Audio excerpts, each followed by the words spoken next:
সাদমান সাহেব, আপনার বাবার মানি লন্ডারিং এর প্রমাণ তো এখন সবার হাতেই আছে। এই চুরির টাকা আপনার আইডি বিজনেস কেমন চলছে? দেখুন, অবান্তর কোনো কথা বলবেন না, ট্রায়াল চলছে, এটাকে রেসপেক্ট করুন। কোর্টে আপনার বাবাকে দেখে তো বেশ বিচলিত মনে হলো।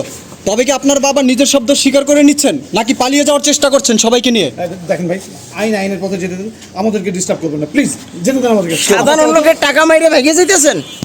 আপনি কি বলেন এগুলো? আপনার কাছে কোনো ইনফরমেশন আছে এইসব বিষয়ে যে কথা বলতেছেন আপনি?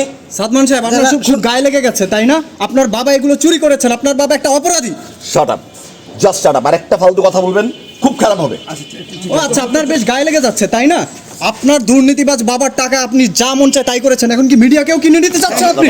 মিডিয়া কি করবে? সাদমান সাহেব, আপনি ছাড়ুন। সাদমান সাহেব, কি করতে পারে? ঠিক হচ্ছে না সাদমান সাহেব। এটা ভিডিও করো। আপনি এগুলো কি করছেন সাদমান সাহেব? আপনারা অপরাধ করছেন, আপনারা অপরাধী। আপনার বাবা একজন অপরাধী, আপনারা বিশাল বড় অপরাধ করছেন সাদমান সাহেব।